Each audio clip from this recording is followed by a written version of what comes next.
Hello, and welcome to the Parthenon podcast. As always, I'm your host, Joe. And I'm Meg.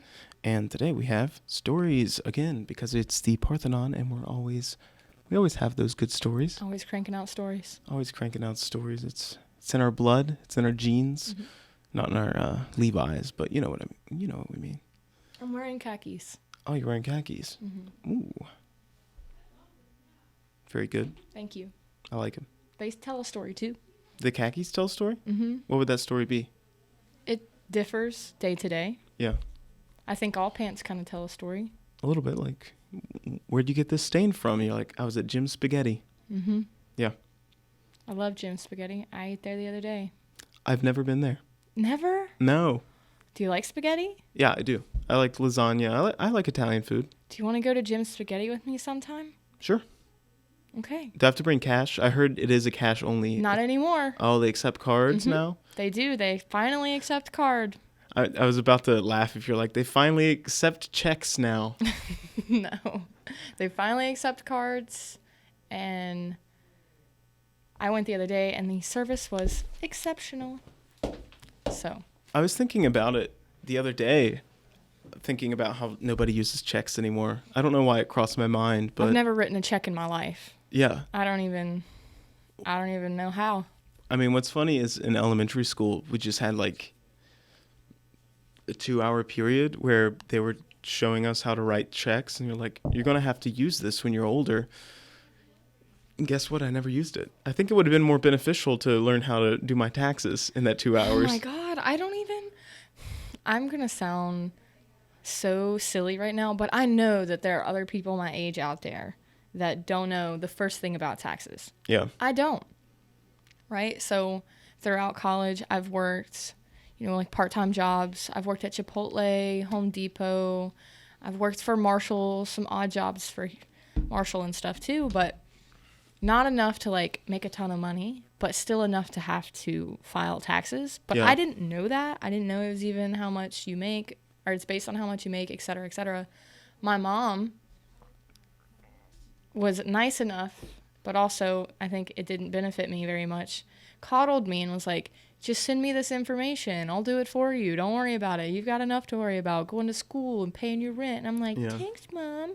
But now I'm like, what the heck am I supposed to do? Yeah, what the heck am I going to do after college? Yeah, after college, I don't know what to do. I don't know how to do my taxes. All of it. All of it. I don't know. I mean, that's college is coming up to an end for me, and I know you got one more semester after this semester's, but it's still coming to an end. It's coming. What am I going to do then? Sell spaghetti. Wear my spaghetti dress. Wear your spaghetti dress. You gotta look back at our old episodes to get that reference. You got to look back to spring 2018 to know that reference. Yeah. Well, speaking of graduation, there are going to be a few events helping with those graduating, getting assisted. I don't think it's going to help them do their taxes, but these events are the Countdown to Commencement events, and they are happening this week, and they're going to be happening in March also. And there are multiple events to help seniors prepare for the big day. And a little more about it is it's just going to be a couple different events around campus where you can go in, make sure, one, at the bursar's office, that your diploma is going to the right place. That's very important. That is important. One, going to the right place. You can get your cap and gown there, so you can go ahead and order it. I don't think you'll get it the same day because they got to put all them order forms in. Mm-hmm. But I know I'm probably going to go tomorrow and make sure that my diploma is going to the right place, because when I was filling out the online order form for my commencement, that dumb Google thing did the autofill for my address, and I corrected part of it, but then it left this city as like the city here in Huntington, but I want it sent back home, so it was completely wrong. It's a non-existent address. Oh, yeah. Definitely want to make sure that you put your address on there as the right one that you want your diploma sent to. Exactly. Yeah, so the events provide students with services such as the bursar's office to ensure blah, blah, blah, blah. There are no holds on your account. You want to make sure you don't have any holds. Like Pay your parking tickets. You will get a hold. parking tickets, library fines if you have any. And I know like where I'm in the video production program, you can have You can get a hold if you check out like a camera Yeah. or something. and you can get fined for having those late, even though if it's like a $2 fine, that can hold you from graduating. It's $2. $2. Marshall wants you to stay. Yeah, so it's going to be really beneficial.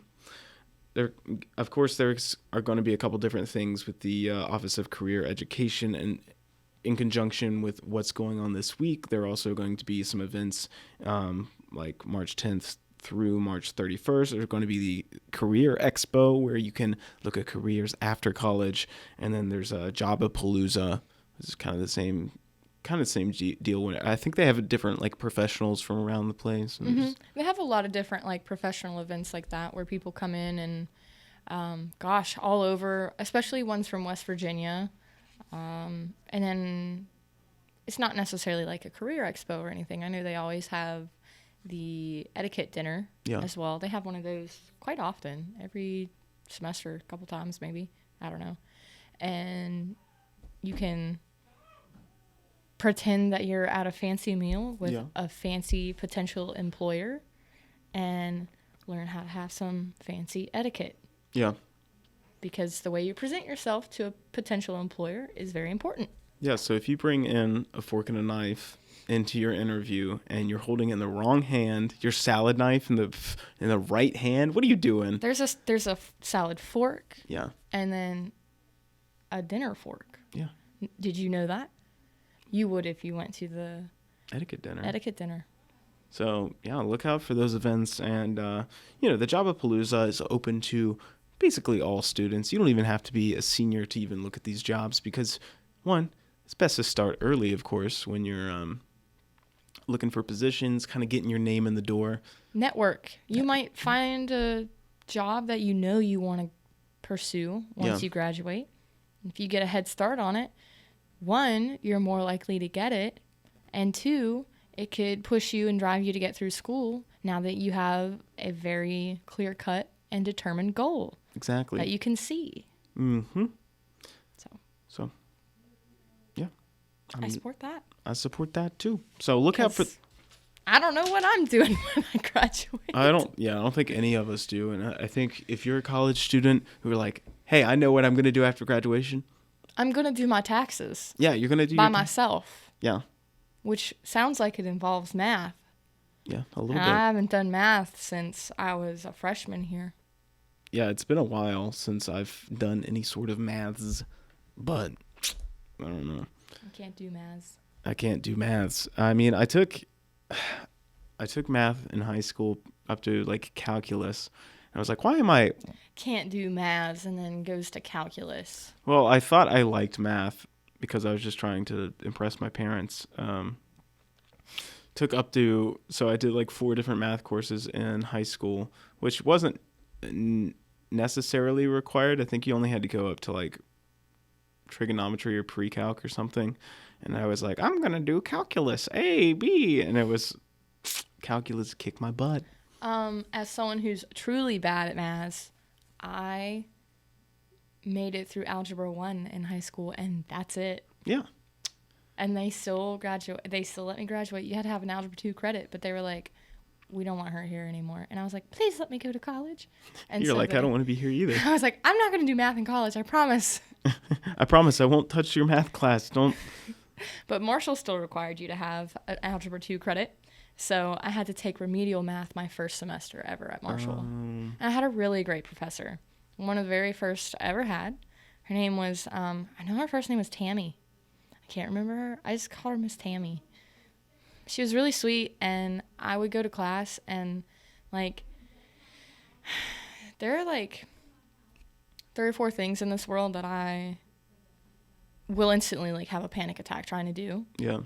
And one of them, they're math, sometimes cooking, not usually, but sometimes. Yeah. Math, foreign languages, and music are just 3 things I just absolutely cannot do. And so when I was in this class, I'm like this, I just turned 18. I'm living away, 5 hours away from everything I know for the first time, and I'm having to take this math class that I can't understand after having traumatic experiences in high school.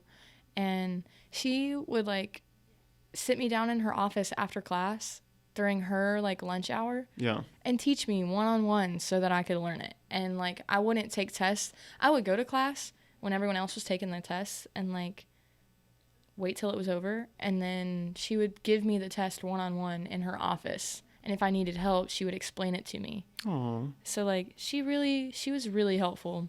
A lot of Marshall professors go above and beyond. Yeah. That's not even the first one that's done that for me, and I'm sure hundreds of other students. So I know I had to take one math class at Marshall, and it was a cakewalk. I think I took like Math 127, and I skipped every Friday in the class to go to Fat Patty's with my friends. Don't follow in my tracks if you're a freshman or anything like that. I would not suggest it because not every class has an open attendance policy like this one did. But skipped every Friday, still got an A, like a high A, like a 96. see, I could never. I could go to class and take every note, study, and still be like, I don't get it, and have to go to like tutoring or office hours or something in Yeah. regard to math. Other things I'm okay at, but no. I would literally cry during her tests. Aw. So then she started giving them to me one-on-one and talking me through it. Well, such is life. I mean, you're out of it now. You're not doing math anymore. No. You can breathe easy. Can that segment be Meg sucks at maths? You can. Okay, great. Well, speaking of Meg, what about our moment with Meg this week? Okay, well, our moment with Meg this week is about a writer who wrote in and said that they are wanting to move out of Huntington because they feel like there's not much here for them anymore. Mm-hmm. And I don't know if this person is a Marshall student or not. They just wrote in and said, hey, I feel like Huntington doesn't have much to offer me. I'm trying to move out west with my girlfriend to Colorado, but I don't want to leave my friends and family behind and make them feel like I'm abandoning them, et cetera, et cetera. Just this person had kind of weighed the pros and cons of whether or not they should move out west. Yeah. And I said, whatever decision you make, it's your decision. And I think that your friends and family, if that's the main thing that's holding you up on it, to consider that if they really love you and they're really supportive of you, they're going to want you to do whatever makes you happy. Yeah. And if things don't work out, they're still going to be here for you to fall back on. Huntington's not going to go anywhere. They'll wait for you. And if it doesn't work out when you go, come back home to Huntington and we'll still love you and take care of you. Friends and family will, if they're truly good for you and healthy for you. And if you take that chance and you move out west and you go pursue whatever passion or idea, opportunity might present itself to you, then good for you. Yeah. You know, it might work out. And if it does, that's great. If it doesn't, you tried, and that's worth something. You can't take that away no matter what. I mean, yeah, I think that falls into it's better to have tried than failed than to not have tried at all. And like there are a lot of what ifs in life that can just eat you up. It's like, what if I did do it and it worked out? Right. Like what do you have? Okay, there are things that you could lose in trying this out, like maybe an exorbitant amount of money, but it's still an experience nonetheless, and you're getting out of your comfort zone. That's what's good. That's what's good for personal growth. Yeah. And again, personal growth is another part of it. I think that it doesn't make you selfish to love yourself. It doesn't make you selfish if you were to leave your friends and family here because you were trying to pursue something else that would make you happy. Yeah. That's okay. And I think, again, people that love you and want the best for you would understand that and empathize with it too. Yeah. I'd agree with that. So if you want to move out west with your loved one or significant other or do anything that would be kind of a scary change or big leap of faith, I suggest doing it. I think you should do it. Tell me about a time that you took a leap of faith, Joe. I could talk about my capstone. That's kind of like a weird leap of faith. Yeah? So I'm doing a short film that I wrote. It's about It's about a boy who buys an Italian time-traveling watch from a pawn shop, and it's pretty dry humor, like low-key. They're very nonchalant about this guy acquiring a time-traveling watch because in this universe it's just like, oh, it's Italian, so it's just foreign. That's why That's why. That's why it's just a time-traveling watch from Italy. So it has like a lot of little flourishments. Like there's a little cardstock manual written in broken English for like how to operate it, and it's like press go button to transcend backwards in time, like stuff like that. Yeah. And so it just I'm shooting it all on Super 8mm motion picture film, which So is like actual film. because I wanted to push myself for my capstone because one, I've never shot on film before, and if you're gonna do it for your final project for college, I guess, because. And I guess like the leap of faith is one, it's very stressful shooting on film because if you've bought a finite amount of film, you have to really be conservative with how you're using it, and you need to make every take count so that you're just not eating away your film. Same with shooting it too. You don't exactly know how it's going to look once it's processed because you don't necessarily have a viewfinder just to watch the video back like you do with like your iPhone or any other digital camera. So the difference is like what DSLR is what it is, right? Yeah, that's just like a digital camera, like one of those. So like for people that don't know, when you like record, it just kind of saves on a memory card or something else. But like what he's saying is his film that he's doing is on physical film. Yeah. So if you didn't know the difference between the two, now you know, and why it's a leap of faith and why it's difficult. And heads up, I spent probably about $500 on film just for 30 minutes worth. So that's something to be aware of. Whenever it comes out, we'll all talk about it and share it and make it go big and make it worth it. Yeah, exactly. And I think the reason I want to shoot on it too is film is absolutely gorgeous. Just every like all the grain, the colors in it too. Just it feels very organic compared to what you see with digital. Like digital in a lot of ways is just very squeaky clean. It's just like I'm just pointing and shooting, getting what I get out of the environment. But with film, it's just like feels very tactile. You see like the grit of everything, and that's what's really nice about it. That is a leap of faith for sure. Are you excited about it though? I am excited. I film in a week and a half, getting all my actors together and just making sure they know like a good bit of the lines before we start filming, just so they can jump in the shoot and just we don't spend too much time. Getting T-shirts printed for it too, because there's a fictitious coffee shop in the film, and had my buddy Heath make a logo for it, so we're going to print that on T-shirts. And then, cool. And then so basically, I didn't explain the rest of it, but.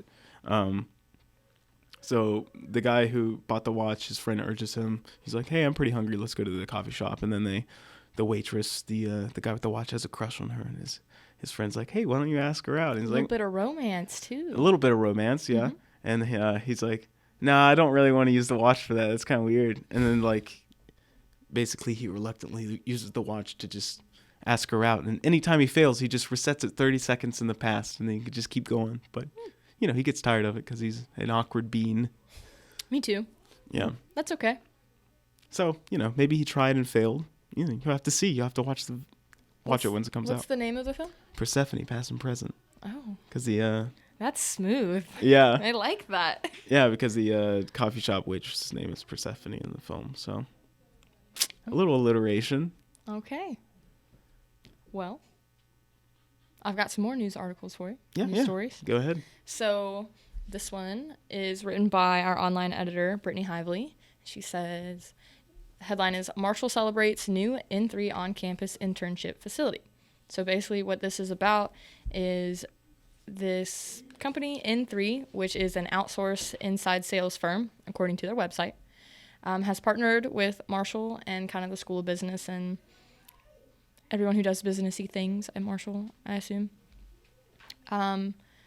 They have created an opportunity to work part-time for the company as a paid internship, which is sometimes rare. Yeah, I know. That is rare. At least it is in journalism. Because I haven't tried to do any other type of internship, so I don't know. Yeah. The program offers 10 to 20 hours per week, working around class schedules too.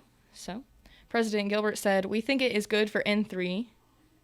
We think it will be good for N3, good for Marshall, and also good for our students. Marshall is definitely committed to economic development in our region and in our state, and we believe that higher education should be a partner with industry and business that should serve us as an economic engine for the economy." Mm, An economic engine for the economy. an economic engine. You guys hear that? Now you have an opportunity to work with a company on Marshall and then work with you and your schedule and get you paid so that you can be part of that economic engine. Exactly. I mean, that's pretty good. I know it's very hard for a lot of people in any major to find an internship that pays them for their hours. And in a lot of ways, I feel like sometimes internships exploit college students because they're like, we know you need this internship for that requirement, so we're not going to pay you. Exactly. Yeah. And that voice, everything. Yeah. That's exactly what they say. I mean, it's a little bit ridiculous, and I understand that not a lot of businesses can afford another part-time worker, just, for any college student that needs something. And, sometimes when you're doing it for free, it can be easy work too, but you got to just look into the opportunities around here because there are, like this one, sometimes there's budding opportunities that pay you for the work that you're doing and that you deserve as a college student. Mm-hmm. I'm sure it's a great networking opportunity as well. Yeah. So. What's the second story there? Is that like the nursing mothers rooms in Marshall?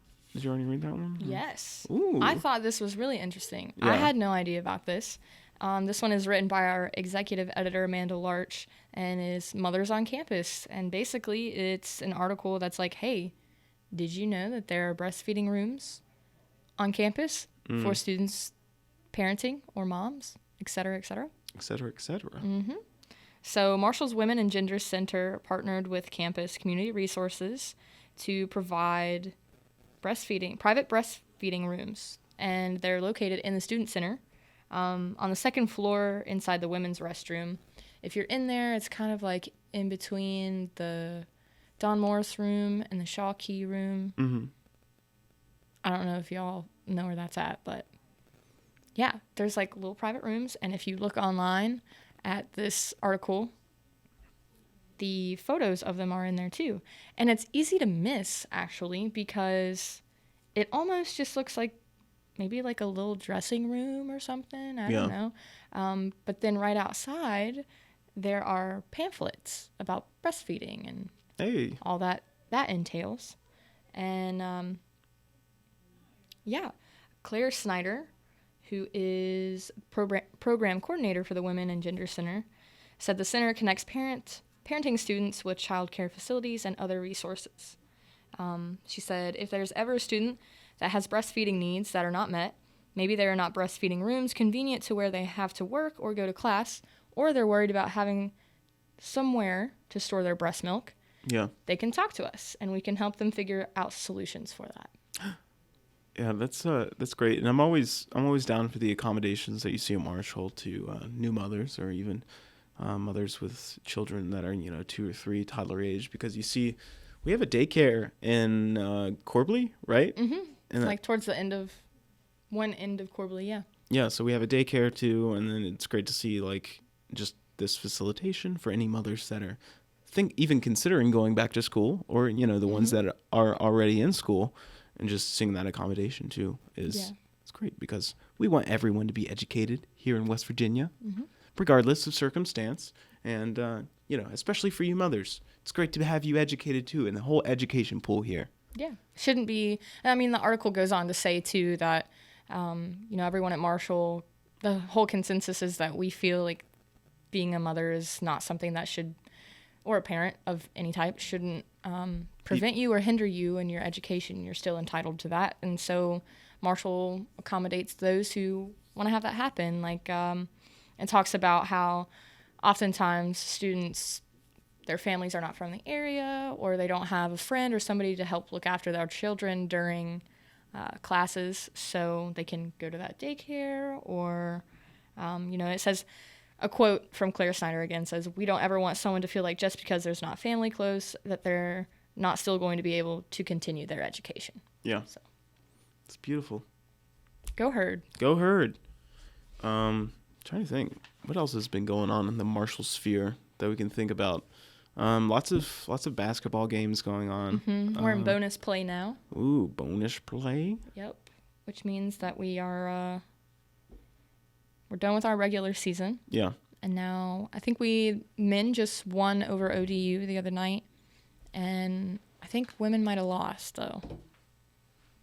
But some of our reporters are actually our basketball players, too. We have Tavion Kinsey and Jansen Williams as Parthenon reporters this semester. Ooh. I mean, it's always great to see that, just like that involvement with the people that are actually there, giving the reporting on just the inner shtick. That's how you do it. I think sometimes when you're not really thinking about it, you're just watching sports. It's easy to detach the fact that they are college students too. Yeah. That they're going to class and doing all the stressors of college too, and experiencing that, as well as being a student athlete. So. Yeah, and so I don't know. It's really cool just seeing that. We here at the Parthenon, not to float around a boat, but we have such a diverse cast of characters just from all different creeds and just from the sports themselves that we even talk about because, we talk about sports a lot. We're a sports-centric school. We have Stormy. She's golf. Yeah. Hunter Deem, another reporter, is cross country. Mm-hmm. I'm sorry if I'm missing out on anybody else, but those are the ones I know. And then the 2 basketball players. I know several others that are involved in Marshall athletics, not necessarily Parthenon reporters, but are also in School of Journalism. Yeah. Bree Toney's a basketball player. Anna Marsh is a dancer on the dance team. So. Wow. Several. That's so good. Mm-hmm. I'm reading your Happy in a Haze of a Drunken Hour. Yeah, I collect koozies. I don't know if anyone knew that, but I collect koozies, and it has like a little rose, and it looks like a poem. Is that that's from the Smiths song? Is it? Yeah, it's from, shoot. What's that song called? Yeah, it's a Smiths song. I didn't know that. Happy in a haze of a drunken hour. It's Heaven Knows I'm Miserable Now. That's the song. If you want to look it up later. Yeah, I didn't know that. Well, I thought it was just cool. I thought the design, and I write poetry, so. You're like, that's my why friend that. got it for me, actually. I was about to say, it's like, that's why that shop was called Smith's Paraphernalia. No, I was somewhere in Indiana. My friend got it for me, but. Well, now you got to listen to the Smiths. Now that you know it, you have a Smith's koozie. Now I feel like a poser. I feel like I don't really know what's going on. No, I think it makes it. You wouldn't be a poser for having a koozie and not knowing. You'd be a poser if it said the Smiths on it. It's like, yeah, I like the Smiths. It's like, what songs do you like? That's fair, yeah. That's true. What's your opinion on people wearing band shirts from bands they don't listen to? Why are you doing it? Yeah. Is it like a status thing? Be true to yourself. Be true to Whoever you yourself. like, wear that band. If you like Nickelback, I'm not going to lie. I talked about this a couple podcasts ago. My guilty pleasure is Nickelback. I would probably wear a Nickelback t-shirt for no shame of it, but I probably wouldn't wear a Smiths t-shirt because I don't know anything about them. Yeah. Yeah, my opinion is, I guess I kind of get that people are like, ooh, just look at this old band shirt. That's cool. That it's really old. But like vintage. But like the idea that you're like, I'm wearing this cute Megadeth shirt. And then, I mean, like, I've actually been to the mall one time and I was wearing a Nirvana t-shirt. And some guy came up to me. He's like, do you like Nirvana? I was like, yeah. And it's like, name 3 of their songs. Wow. And that's like, Nirvana police, I guess. Yeah, I named them. See, that's a little far. I don't want to go that far. Sometimes I'll see people and I'm like, do you really listen to Nelly? I don't know. And then I'll be like, but whether you do or not, I don't really care. Wear your shirt. I miss Neo. What happened to him? I don't know. He's just bebopping around. He had a really, like, beautiful voice. Very, like, smooth and poppy. Yeah. But also a little R&B. I don't know. Sometimes people just disappear. Yeah. Speaking of disappearing, I think that's all the time we have for this week's podcast. Pretty good, right? Mm-hmm. That's pretty good. I enjoyed it. Thank you guys for joining us. We really appreciate it. We love having you here. We care about you. We do care about you. So catch you guys next week. Bye.